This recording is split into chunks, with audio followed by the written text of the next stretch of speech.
Setelah saya dinikahkan di Shelter Mualaf Hijrah Center di Jagakarsa, diwalikan oleh Bang Hegar, malam itu juga kita kembali ke unit Rusun Seruni, dan Mas Eko mulai tinggal bareng saya dan anak-anak saya di Rusun Seruni.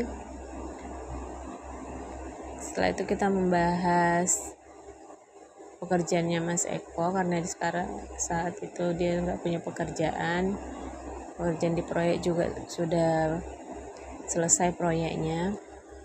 Jadi kita berencana buka warung martabak, karena Mas Eko ini pernah buka warung martabak di Klewor di kampungnya dulu. Jadi kita berencana buka warung martabak di apartemen itu. Terus di samping apartemen itu, di samping kios tempat warung martabak Jia itu, saya juga akan buka warung makanan dan warung es krim gitu. Pada saat itu baru booming-boomingnya Mixue. Jadi saya mau buka warung es krim seperti Mixue itu. Jadi sebulan pertama itu kita cari kiosnya, cari mesin es krimnya, cari peralatan martabak ke Pasar Senen gitu. Kiosnya itu 17 juta per tahun gitu kan. Di apartemen itu termasuk murah, 17 juta per tahun. Posisi kiosnya itu di hook, jadi kiosnya itu menghadap 2 jalan gitu. Jadi hadapan yang ke jalan sebelah kirinya itu saya buka warung martabak, hadapan sebelah kanannya itu saya buka warung es krim dan makanan gitulah, makanan siap saji. Setelah itu dalam sebulan rampung semuanya. Peralatan martabaknya sekitar 15 juta kita beli di Pasar Senen. Mesin es krimnya itu kita belinya itu satunya itu sekitar, kalau nggak salah waktu itu 18 juta satu mesin. Saya beli 2 mesin. Jadi dalam sebulan mulai rampung, dan kita ambil satu pekerja dari kampungnya Mas Eko, itu dari Juwangi, adik dari tonggonya. Setelah saya ikut Mas Eko ke kampungnya itu, saya tahu kalau itu adik dari Mbak Dami gitulah. Saya lupa nama anak itu siapa, tapi itu adiknya Mbak Dami, datang dari Juwangi itu. Terus di hari kedua dia mulai kerja sama saya, kita kan belanja bareng itu. Belanja bareng di mobil itu ada saya, Mas Eko, anak saya yang 2 ini lanang, dan adiknya Mbak Dami itu. Terus saya berhenti sebentar ke Indomaret mau beli gula sama susu kental manis untuk bahan bakunya es krim gitulah. Saya berhenti sebentar, terus saya sendiri yang turun ke Indomaret, mereka di mobil gitu kan. Tas itu saya tinggalkan di sampingnya Mas Eko gitulah. Saya kan duduk di sampingnya Mas Eko yang nyetir. Jadi udah itu kita selesai belanja itu,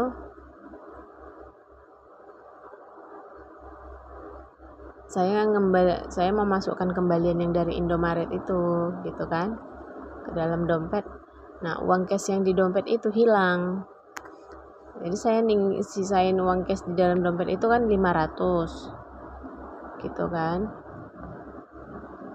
untuk keperluan di rusun lah gitu, apa-apa yang perlu. Jadi saya bilang, tadi saya sisain di sini uang cash 500, saya bilang gitu kan. Saya tadi kan ngambil uang 1 juta di pasar, saya bilang gitu kan, di ATM di pasar. Nah, yang 500-nya itu untuk belanja di pasar.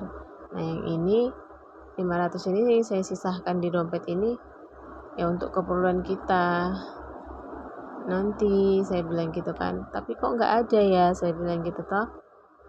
Nah, terus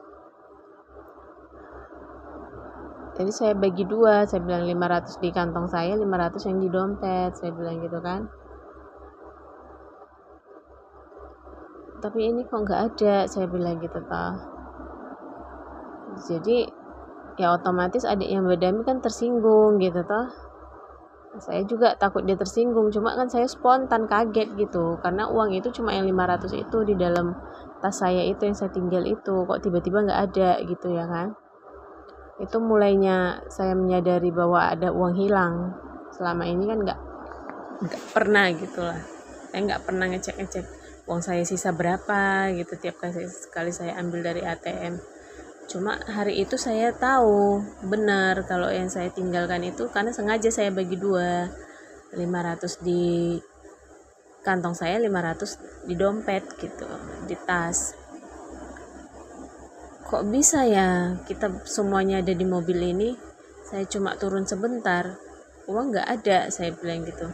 Maaf ya dek, saya bilang gitu ke adiknya Mbak Dami. Maaf kalau kamu tersinggung, saya bilang gitu. Tapi ini memang hal yang paling saya ingat hari ini.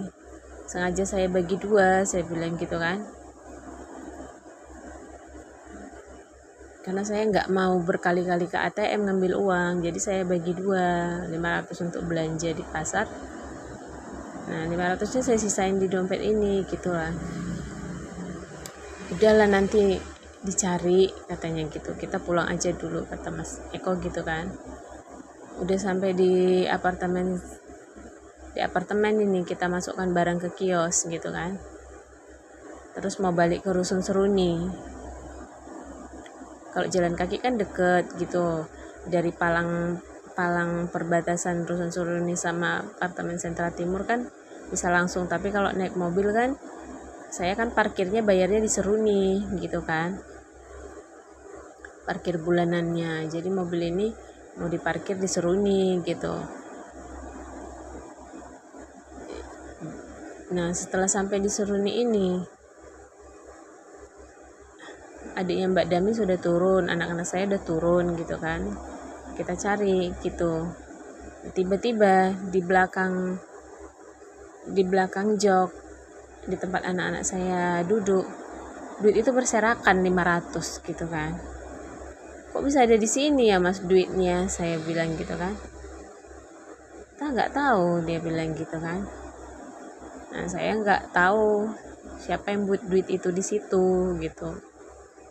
Saya nggak mau pusing, yang penting duitnya sudah dapat gitulah kan. Nah, setelah itu kita mulai jualan, rame gitu, rame. Terus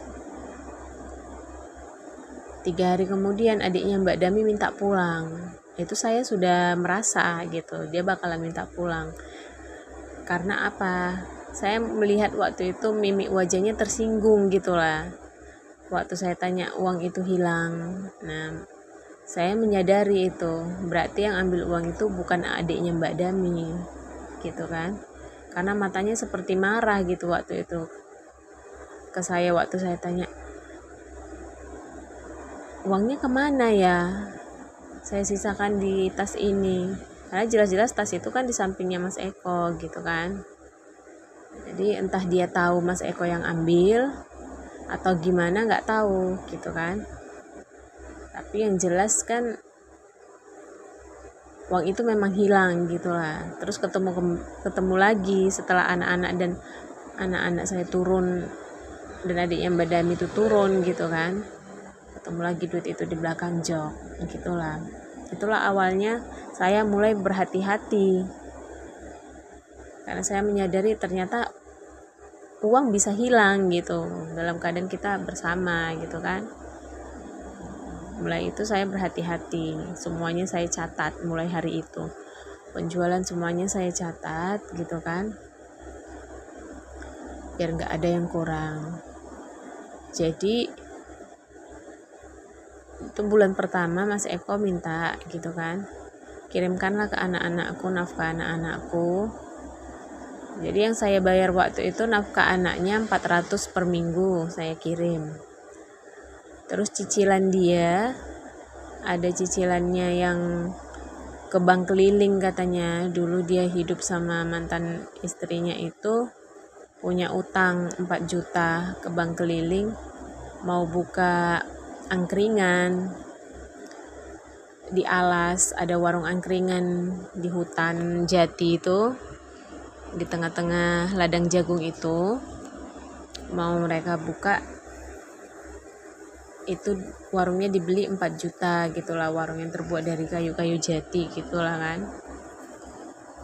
4 juta mau di over ke pemiliknya, tapi nggak jadi gitu di over, sementara uang sudah diambil dari bank keliling.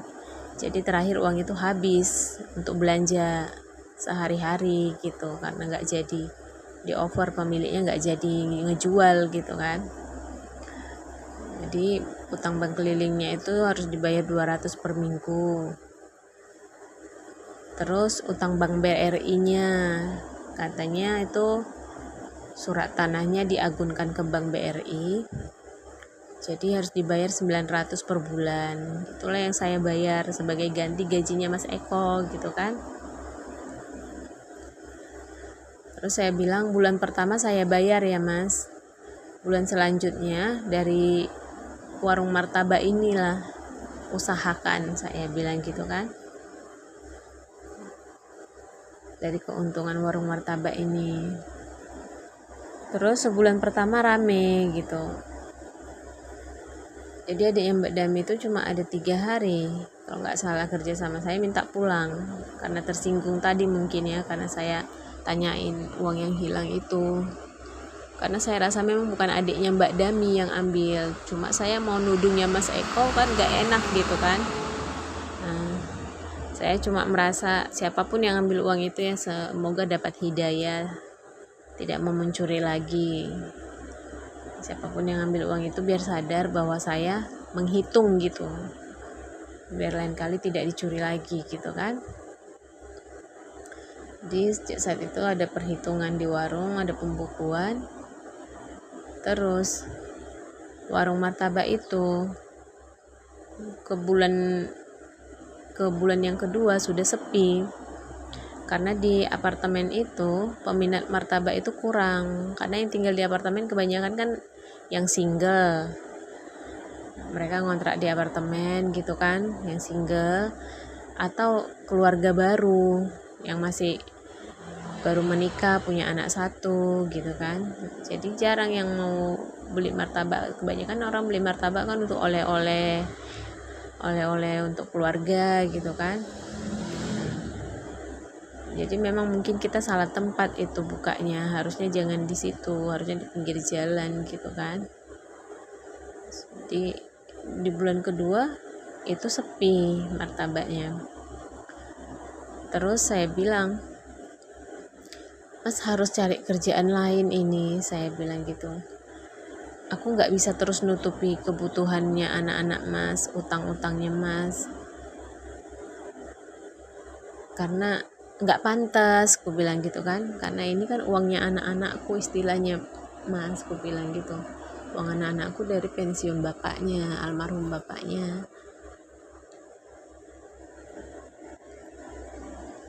Terakhirnya saya tanyain Bang Hegar gitu kan, biasanya kan Bang Hegar tahu tuh lowongan gitu, kenalnya banyak, guru saya tuh biasanya kenalnya banyak. Terus saya bilang, Bang ada tahu pekerjaan gak untuk suami saya, untuk Mas Eko, karena warung martabak yang saya buka ini udah gak jalan, saya bilang gitu kan, peminatnya udah sepi. Terus Bang Hegar bilang, ada di pabrik di Tangerang kak, katanya. Ya kakak belikanlah motor nanti untuk transportnya, katanya gitu. Tangerang kan bisa deket, bisa pulang pergi gitu lah kan. Terus saya tanya lah Mas Eko, Mas punya ijazah SMA enggak? Saya bilang gitu. Nanti dimasukkan Bang Hegar ke pabrik di Tangerang, lumayan Mas gajinya katanya. Kalau sama-sama lembur itu bisa dapat 8 juta 9 juta, saya bilang gitu kan. Aku nggak punya ijazah, dia bilang gitu, aku cuma lulus SD, gitulah dia bilang. Kok gitu? Iya kak, ada pun ijazah kejar paket SMP. Lah nggak bisa ya Mas, soalnya kata Bang Hegar harus ijazahnya itu SMA, saya bilang gitu kan. Terus kita bingung lah Mas Eko ini mau kerja apa gitu. Jadi selama itu dia cuma bantuin saya di warung gitu, warung martabaknya juga sudah kurang jalan gitu kan, udah nggak jualan martabak lagi, kita tuh fokus cuma jualan ya es krim sama warung seafood tadi sama geprek gitulah, warung makanan kan. Terus ada teman saya di sentra timur itu gitu, yang juga sering jadi saksi kalau ada orang syahadat gitu kan. Agamanya baik lah Bang Dedi ini. Saya juga kenal sama istrinya sama-sama pakai nikab seperti saya. Nikabers juga lah istrinya. Bang Dedi bilang, masukkan ke Grab aja, katanya kan. Kan udah tahu nyetir Mas Ekonya, katanya kan. Kemarin kan udah saya ajarin nyetir gitu Mas Eko, tapi kan masih kurang paham jalan-jalan di Jakarta gitu kan. Jadi ya bisa, boleh tuh Bang, ku bilang gitu kan ke Bang Didi. Jadi Bang Didi bilang, iya biar ku ajarin dia jalan-jalan di Jakarta gitulah, sama nyetirnya biar lebih bagus gitulah kan. Jadi ajarin Bang Didi lah jalan-jalan di Jakarta, nyetirnya lebih bagus lagi gitulah kan. Terus aku bilang ke Mas Eko, nanti kalau Mas udah lancar nyetirnya, udah lumayan tahu jalan di sini, kita daftarkan, kita uruskan SIM Mas gitu kan. Dalam 2 minggu itu udah lancar lah dia, terus mulai urus SIM gitu, saya urus SIM gitu kan. Jadi yang duluan tahu nyetir itu saya memang dari gadis kan udah tahu nyetir. Jadi Mas Eko itu tahu nyetir ya sejak yang saya ajarin di sentra timur gitu, terus diajarin Bang Dedi lagi biar lebih lancar gitu kan. Terus kita daftarkan, setelah dapat SIM kita daftarkan lah akunnya itu kita daftarkan ke Gojek sama ke Lalamove gitu. Banyak memang orderan, namanya Jakarta ya, orderan banyak, tapi banyakan tuh dari Lalamove orderannya. Jadi kita terima orderan Lalamove itu 2 minggu pertama itu saya temenin dia narik Lalamove itu gitu kan, narik ojek online tuh. Nah, terus saya temenin gitu, takut dia nyasar karena belum hafal jalan-jalan Jakarta gitu kan. Ya sering nyasar lah, karena saya juga biarpun udah lama di Jakarta, kalau lokasi tol kan saya kurang paham juga. Jadi kita sering salah masuk tol. Nah kalau mau balik lagi ke jalan tol yang sama itu ngabisin bensin. Nah jadi sekali itu kita bertengkar jadinya gara-gara masalah tol gitu. Saya bilang, tolnya bukan yang ini Mas, yang tadi saya bilang itu loh, sebenarnya deket Mas, dari Pulau Gebang ke Pondok Ungu itu deket, saya bilang gitu kan. Habis gimana Google Map-nya bilang ini, sekali-sekali jangan percaya Google Map, saya bilang gitu kan. Yang saya bilang ini benar, lewatnya tadi bukan yang ini tolnya gitu. Kita bertengkar lah jadinya gitu. Karena setahu aku ke Pondok Ungu nggak jauh dari Pulau Gebang. ini kita udah muter-muter 1 jam lebih loh, saya bilang gitu kan, salah masuk tol gitu kan. Itulah pertengkaran pertama kita kan. Terus dia nyerah lah, ya udah kamu aja yang nyetir katanya gitu toh, keluar dari mobil gitu, kunci mobil dikasihnya ke saya. Terus saya nangis kan, saya bilang, mas kok seperti ini sih, ya kamu marah-marah aja terus. Saya bukan marah-marah mas, aku bilang gitu kan, ini kan saya usahakan supaya nggak nyasar, saya bilang gitu kan. Terus dia bilang, jadi kalau seandainya aku nyetir sendiri ini, ngandelin Google Map, ya seperti inilah nanti terus-terusan, dia bilang. Nyasar di tol katanya gitu toh. Jadi aku kejar dia kan. Kamu mau kemana? Aku bilang gitu kan. Udah kamu sendiri yang nyetir, kata dia gitu. Disitulah saya sadari dia mulai kasar gitu kan. Dia bentak saya. Kamu nyetir sendiri, itu mobil kamu, dia bilang. Kok gitu sih, aku bilang. Aku kan cuma bilang, kita ini sudah nyasar, dengan nyatanya kan memang sudah nyasar, aku bilang gitu kan. Seandainya tadi mas ngikutin yang aku bilang, gak perlu masuk tol yang ini. Karena aku lumayan tahu jalan ke Pondok Ungu, aku bilang gitu kan. Nah itu masih lokasi-lokasi dekat sini, aku ngomong seperti itu. Udah masuk lah mas, saya bilang gitu kan. Ayo nyetir lagi, aku bilang gitu.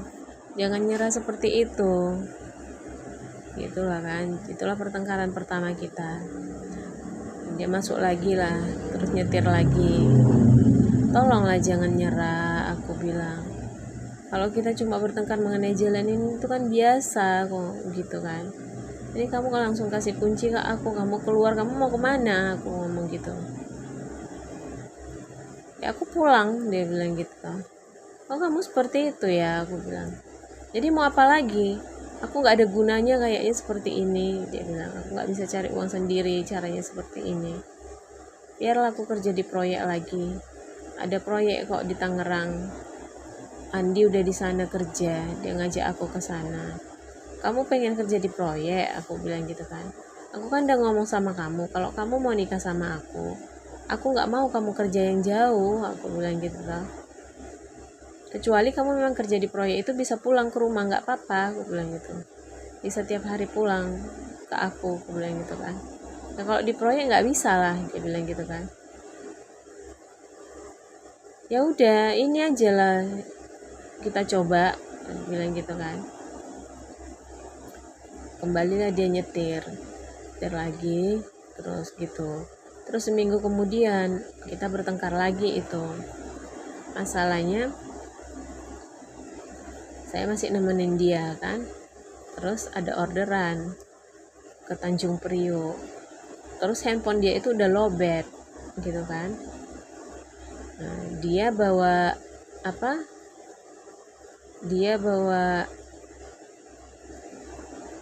handphone sama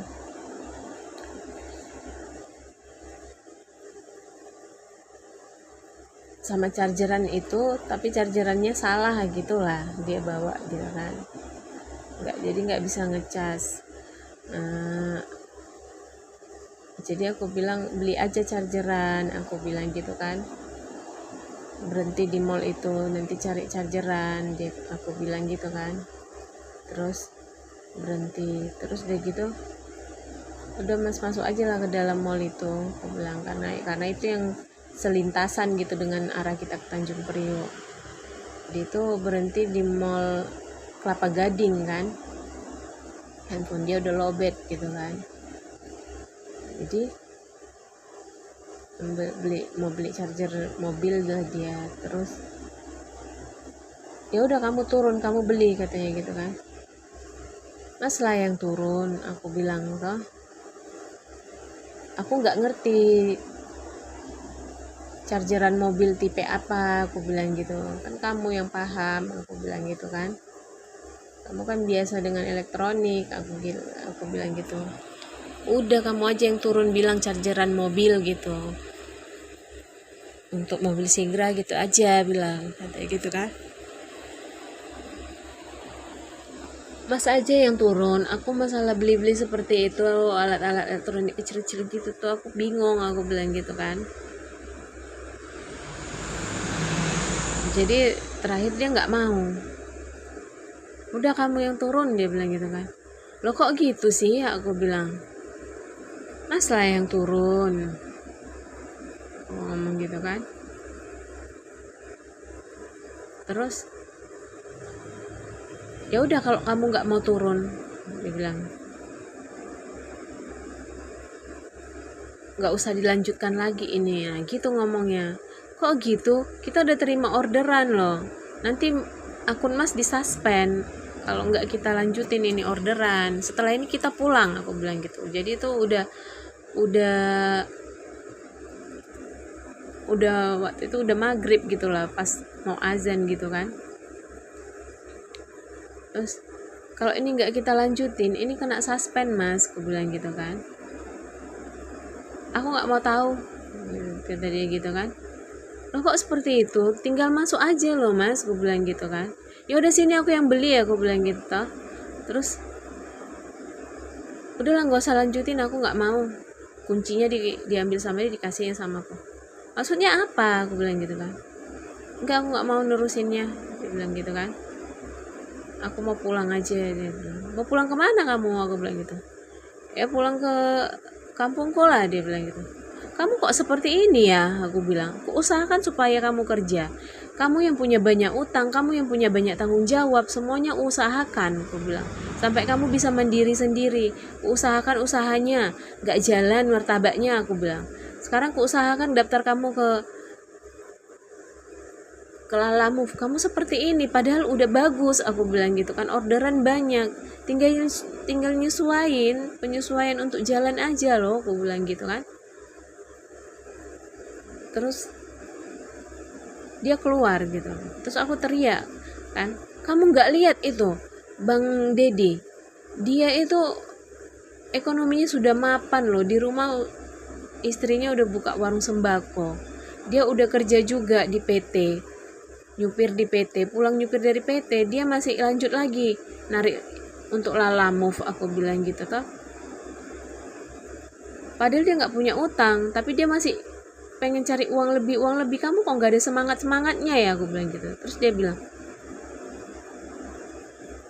ya itu Bang Dedi, kamu kok bandingkan aku sama Bang Dedi. Aku bukan membandingkan kamu sama Bang Dedi, maksudnya itu loh, keperluan kamu lebih banyak, lebih mendesak, tapi kok kamu nggak ada semangatnya, aku bilang gitu kan. Terus dia lari kabur gitu kan, jalan ke arah sana. Aku panggilin, mas ayo mas kita lanjutin, nanti disuspend ini. Dia nggak mau dengar kan,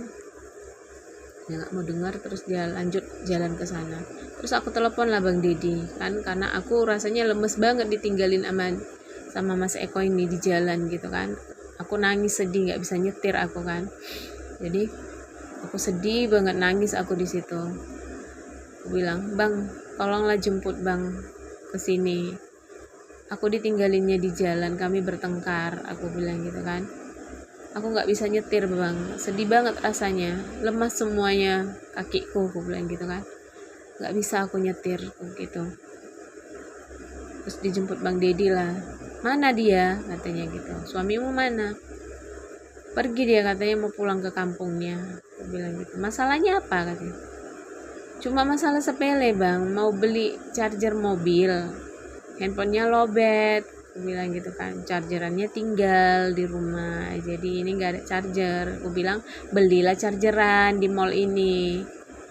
Dia bilang aku aja yang beli. Terus aku bilang, mas aja yang ngerti seperti itu kan mas, beli peralatan elektronik gitu. Nah dia bilang, ya udah kalau kamu nggak mau belinya ya udah, aku udah malas sampai sini aja, dia bilang gitu.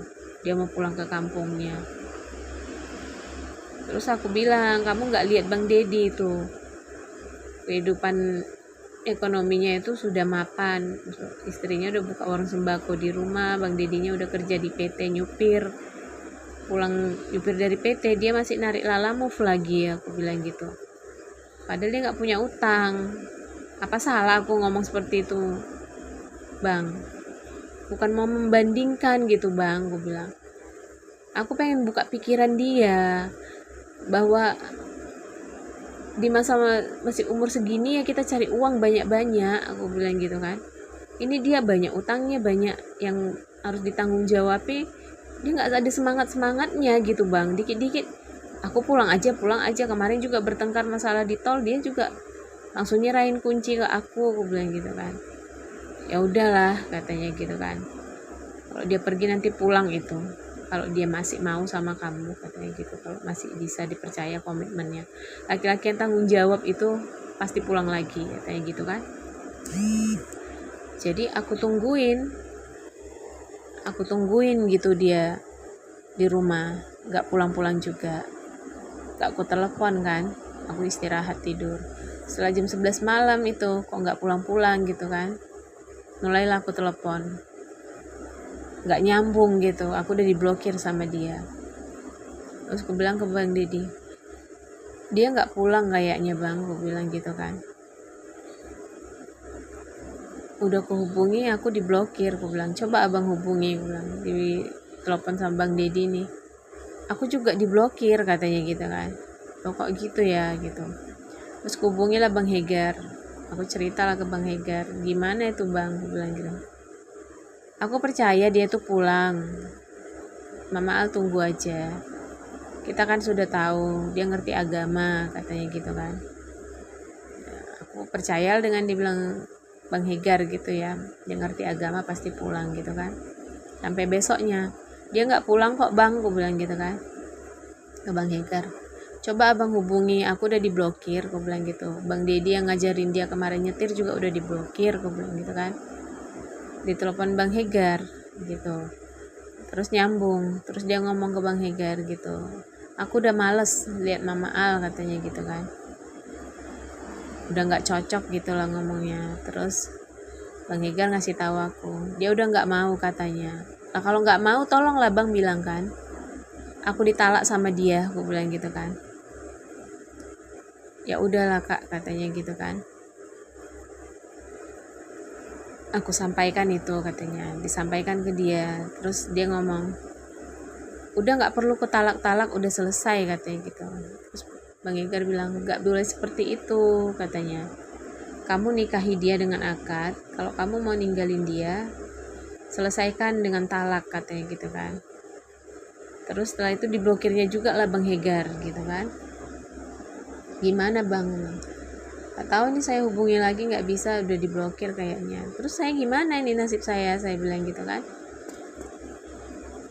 Coba cari tahu di mana dia katanya, datangi dia, minta talaknya kata Bang Hegar gitu kan. Ya aku nggak tahu dia di mana, aku bilang gitu kan. Ya kalau dia nggak kembali dalam seminggu ini berarti dia pulang kampung katanya gitu kan. Katanya sih dia mau kerja di proyek di Tangerang, aku bilang gitu. Jadi aku hubungilah Mas Andi tuh yang katanya kerja proyek di Tangerang, temennya yang dari Juwangi. Terus Mas Andi bilang dia nggak ada kesini Mama Al katanya kan. Oh dia nggak ada nggak ada sama Mas Andi, aku bilang kerja situ. Enggak, kalau nggak ke situ berarti dia pulang ke kampungnya, aku bilang gitu kan. Ya udah coba cari ke kampungnya gitulah kan.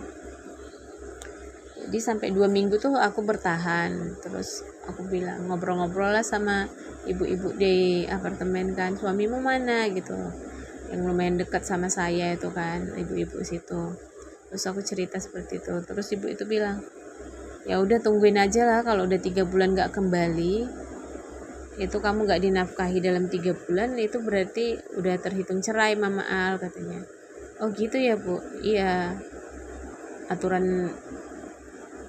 peraturannya sih gitu, sing saya tahu kata ibu itu. Terus saya telepon Bang Hegar, bang ada orang sini, ibu-ibu sini bilang kalau dalam 3 bulan Mas Eko nggak pulang itu sudah terhitung talak, saya bilang gitu kan. Terus Bang Hegar bilang, itu cuma pendapat orang awam, tidak pernah tertulis di Al-Quran. Kalau bagi muslim yang kafah katanya, mau berapa tahun pun kamu ditinggal Mas Eko, sampai di akhir hayat kamu kalau tidak keluar talak dari mulutnya, kamu itu tetap istrinya katanya. Kamu tahu Siti Hajar ditinggalkan oleh Nabi Ibrahim 40 tahun lamanya di gurun. tidak dinafkahin katanya gitu. Nabi Ibrahim pulang, tidak ada pernikahan ulang, tidak ada katanya gitu. Status Siti Hajar itu tetap istrinya, sekalipun 40 tahun ditinggalin tanpa dinafkahin, dia tetap istri Nabi Ibrahim katanya gitu kan. Kita hidup sesuai apa yang tertulis di Al-Quran. Jadi kamu kalau mau tidak menjadi istrinya lagi, minta talaknya langsung. Terus aku carinya gimana bang, aku bilang gitu kan. Terus aku tanyain lah saudaranya semua di mana dia gitu kan. Aku WA adiknya, Pak Leknya yang ada kontaknya sama aku itu, semua nggak tahu di mana dia. Ternyata mereka tahu gitu di mana dia, cuma nggak mau ngasih tahu gitu. Jadi terakhirnya itu aku cari cara gitu kan. Terus ada temanku yang lulusan IT gitu, temanku Mbak itulah. Mbak itu satu kampung dengan almarhum suamiku di Bojonegoro gitu kan, tapi tinggal di apartemen Sentra Timur. Terus dia bilang, sini aku cari lokasinya Mama Al katanya gitu kan. Kamu kan punya akunnya ya katanya. Iya ada di handphone ini, di handphone yang biru ini, aku bilang gitu kan. Ini kan akun yang untuk masuk ke Lalamove, aku bilang gitu kan. Akun Gmail yang di sini sama dengan akun Gmail yang ada di handphone dia, aku bilang gitu kan. Ya udah, sekarang kita cari dari akunnya, bisa dicari katanya. Jadi ditelusuri lah dari akun Google-nya, kelihatan semua titik-titiknya di situ. Jadi sejak dia ninggalin saya yang di Kelapa Gading, dekat Mall Kelapa Gading itu, dia jalan kaki ke arah perumahan Kelapa Gading, berhenti sebentar di pos satpam, terus lanjut lagi naik ke arah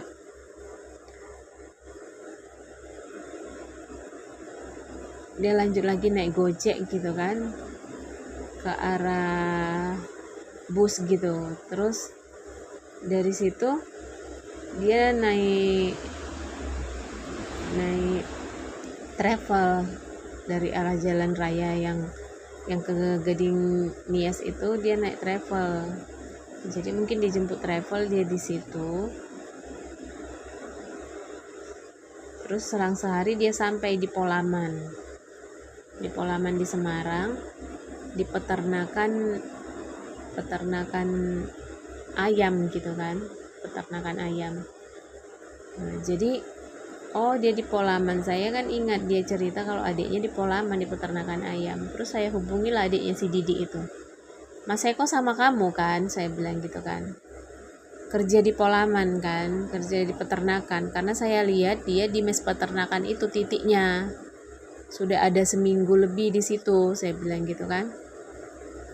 Jadi sejak dia tidak sama saya di sini, dia pulang ke situ, ke tempat kamu dan mulai kerja di situ kan, aku bilang gitu kan. Terus adiknya bilang, iya. Terus kenapa selama ini saya tanya, kamu bilang kamu nggak tahu di mana Mas Eko, saya bilang gitu kan.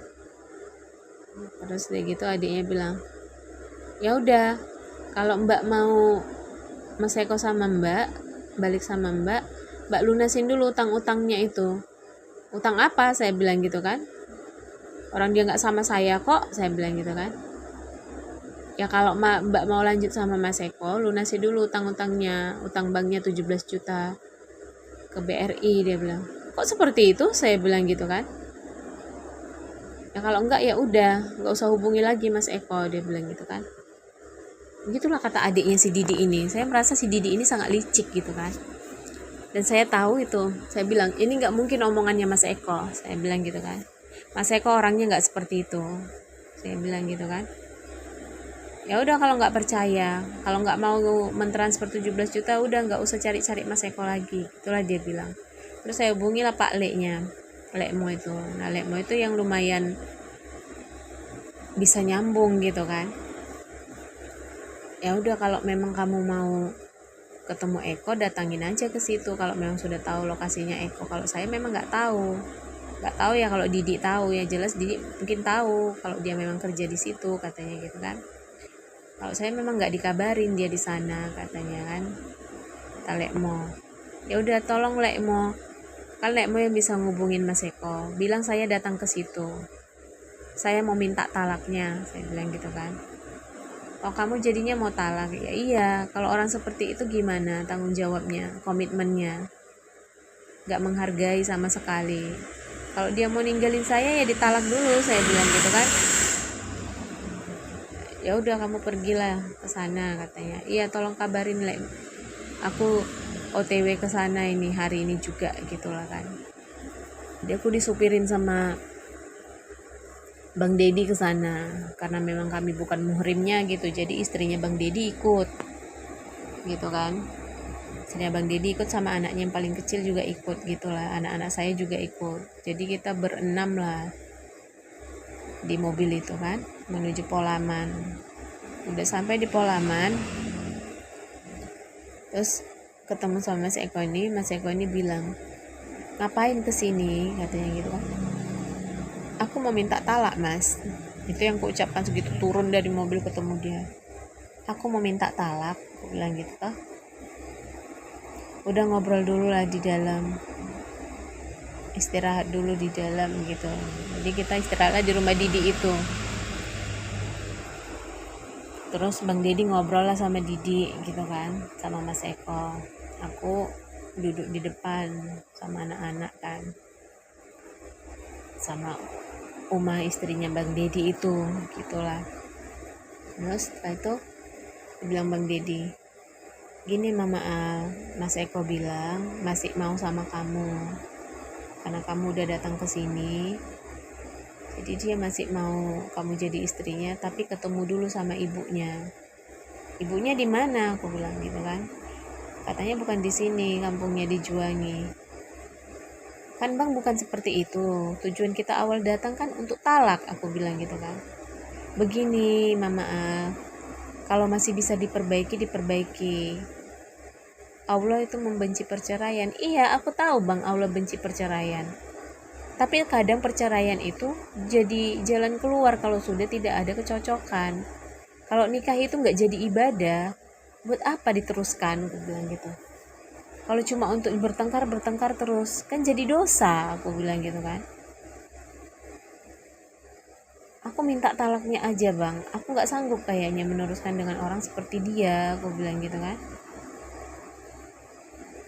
"Tapi talak itu kan haknya Mas Eko, dia nggak mau ngucap talak," katanya. "Dia masih mau kamu jadi istrinya, terus gimana?" katanya gitu kan.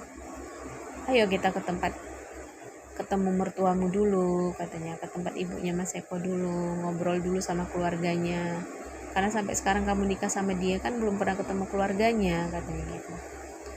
Jadi terakhirnya aku ikutilah sarannya Bang Dedi ini, ngikutin dia untuk kenalan ke keluarganya di Juwangi gitu kan. Tapi dalam hatiku tetap aku cuma mau minta talak gitu kan. Jadi kita beriringan lah, aku sama Bang Dedi, sama anak-anakku, sama istrinya Bang Dedi, sama anaknya Mas Bang Dedi itu tetaplah seperti berangkat dari Jakarta tuh kita berenam di naik mobil. Mas Eko tuh naik motor gitulah kan. Adiknya Mas Eko si Didi itu sama istrinya naik motor. Kita di belakang mereka lah ngikutin jalan gitu. Jadi sepanjang jalan itu saya kaget gitu kan. Kok kampungnya ini pedalaman banget, lewat hutan-hutan jati, mana gelap itu kan, kita jalannya malam gitu kan. Karena sampai di Polaman itu kita sudah jam 3 sore gitu. Gelap. Belum nyampe juga gitu kan. Jadi terakhirnya kan udah pada capek, mau rebahan lah anak saya, mobilnya nggak muat gitu kan. Terus aku bilang, "Aku naik motor aja Bang sama Mas Eko, biar anak-anak ini bisa tiduran," aku bilang. "Kasihan udah pada ngantuk," aku bilang gitu kan. Jadi aku ngikut motornya Mas Eko lah kan. Mana jembatannya ada yang putus gitu toh, muter lagi gitu, muter. udah seperti itu nggak nyampe juga kan. Nah, terus udah nyampe di perjalanan dari pasar gua masuk ke dalam itu, masih masuk lagi dari pasar gua itu ke dalam jalannya lagi. Terus aku bilang sama si aku, kayaknya aku nggak bakalan bisa deh jadi istrimu di sini, aku bilang gitu kan. Nggak bisa aku mas, aku bilang gitu. Udah kenalan dulu sama ibu sama keluargaku katanya, insya Allah nanti kamu setuju, dia bilang gitu kan. Karena kampungnya itu pedalaman banget gitu, sampai setengah jam lebih nggak nyampe ke kampungnya itu, ke rumah ibunya itu dari jalan besar itu gitu kan. Mana gelap, serem banget gitu lah. Terakhir itu dari pasar gue itu ke dalam itu hampir 1 jam itu baru nyampe ke rumahnya.